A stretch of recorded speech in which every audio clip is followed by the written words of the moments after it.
Sa'idoon jechuudha. Viidiyoo Sa'idoo kaleessa laalee gowwaadha bar Sa'idoon baay'ee miskiina jechuun baqa baay'ee magara laafa inni Sumayyaa akka isheen lafa jala baqa rirma akka isheen taateen beeku. Isheen baqa Sa'idoo kana tuffachuu keessa baatee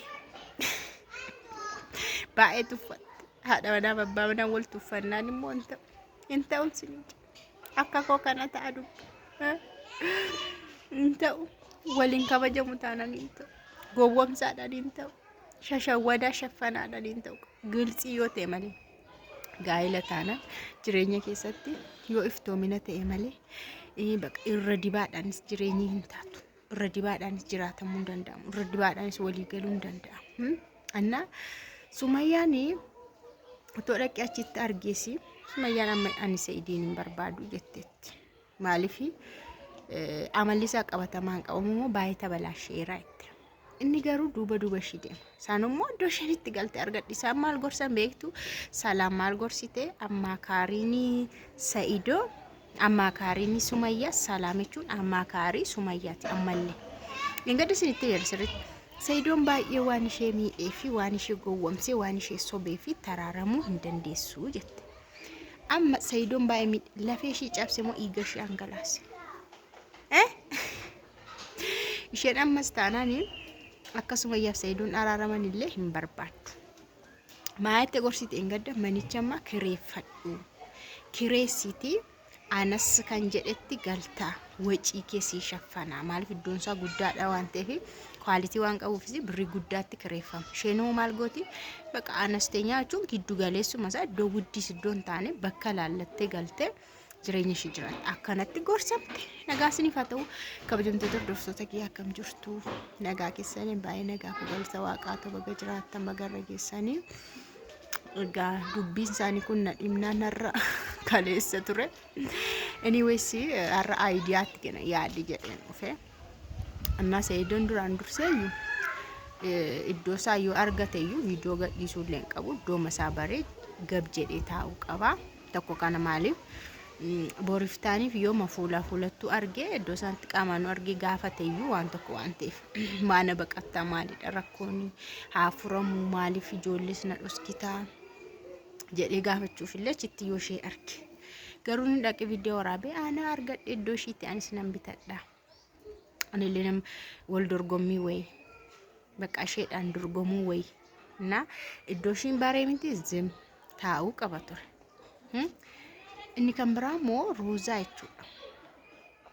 Roozaa dura sardamee Sa'idoon sardamee birrii fuudhee xaal godhee birrii miliyoona 2tti kenne. Garuu Sa'idoon yaada lama dubbate ageessaniitu miti. Yoo ta'es garuu ijoollee koo fidha. Garuu akka kanaan immoo miti akka kanaa miti. Ofii isheetti kennee kee karaa ishii geessa matoon taane Sumayyaan illee yoo barbaadde ko birrii Sa'idoon irraa barbaadde taanaan birrii naa kennachuu ni dandeessi bara. Birrii naa kenni yoo Sa'idoon dhowwatu. Sa'idoon makiinaa gurguree akkaawuntii ishiitti birrii naqe.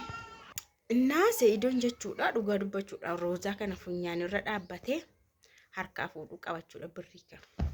Baqa isheen eenyudha? Kan akka Sa'idoo fi Sumayyaan adda fagaatan godhaarti jechuudha. Isheen hamma kana wanti ni qabdi ergatee maaf Sa'idoo malee waliin quunnamsiisne.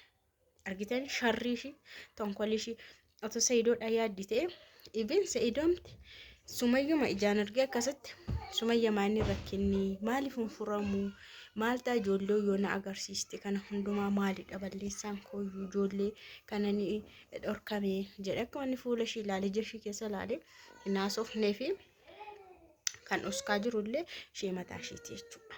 Eenyu maqaan ishee eenyu? Roozaa. Salaamillee ifuma ifattu walitti araaramuu hin danda'anii jetteetti. Sumayyaaf Sa'idoon walitti araaramuu suruma hin danda'anii jette. Kanaafiyyuu Sa'idoon akkuma Sumayyaa jala deemeetti jechuudha.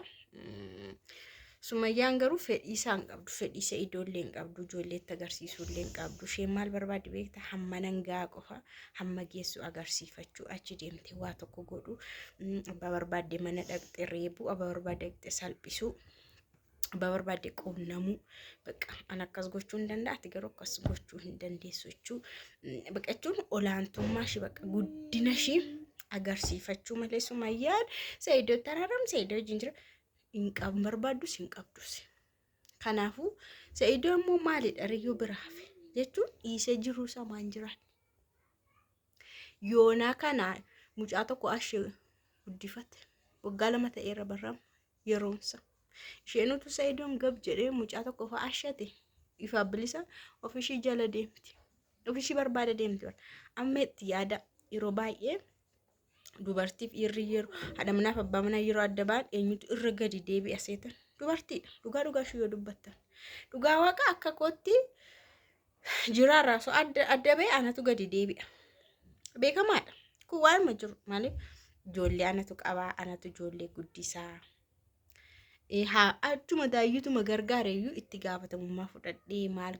godhee nyaachisee obaasee qulqulleessee mana barumsaa maal anatu ribatti dhaba innoo zinnitti shikkedhee yoo gargaaru ta'e maallaquma miti kan ergu yoo gargaarsa ta'e maallaquma erga kanaachi yaadu maaliin jedhu jiruu saharaa way jiraachuu barbaanne jiruu saharaa way shikkedhe jiraata dubartii kan biraa fuudhe riilaaksii godha jireenyasaa atoo dubartiin ijoollee faana mataa naannofta as ijoolleen kee mataa qiiw si godhu dubatti si naannessu gaafimmoo abbaan keenyan dhufuu siin jedhu riba si dho kanaaf eenyutu rakkata site eenyutu dubatti deebi'ee haadha manaa fi abbaa manaa yeroo adda ba'an haadha manaa dubartii sana miidhama yoo maal ta'e yoo dhiirri sun parsantii hunda garaa kutate gargaaruu yoo ta'e irraa adda ba'ee waan hundumaa ijoollee isaa gargaara ta'e Saidoon garuu akkasiin goone Saidoon ammallee Sumayyaa jala deema waan ta'eef isheen bakka akka waan layyatti bakka Sumayyaatti maaltu dhaga'amaa raseete dubartii akka waan isheen adda taate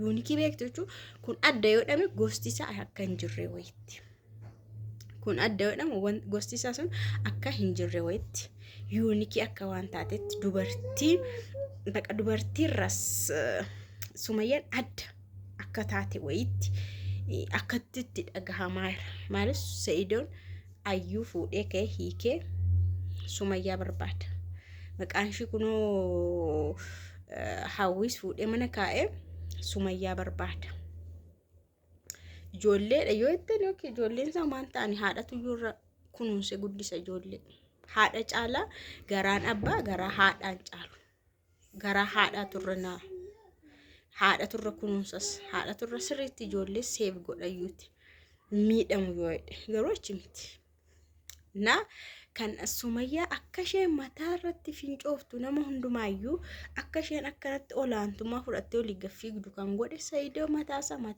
maaf gab jedhee taa'u dhiisee mana isaa taa'u dhiisee bakka ijoolleen koo rabbaa guddisuu jedhee achuma taa'ee gaafa guddatan qaamaan dhufanii na barbaadu haa guddatan islaan guddisamti haa guddatan eessa yoo ta'an ijoolleen hin guddatti dhugaa rabbi maa hin ta'in malee hima guddatu toonni jedhee Sumayyaan keessanii luxulut jettee barbaacha deemti. Saidoo miskiinadha gara laafessadha namni kamuu hin jaallata namni kamuu to abbaa manaa isaa godhate hin barbaadu dubartiin kamiyyuu Saidootti heerumuu hin barbaaddi isheen kun oomaani Saidootu asirratti akka isheen Saidoo asirra baatu kan godhe Saidoo mataa isaati sinigale Saidoo mataa isaatu Sumayyaa asirra kaawwatee ishkokkoo deema mataa amallee Sumayyaan akkoo achi iddoo biraarti malee mataa Saidoo irra jirti bari yaada Saidoo irra maal Saidoo wanda Saidoo irra mataa isaa irra jirti kun immoo nama boonsuura isheen boontee olii gad deemte shaashaa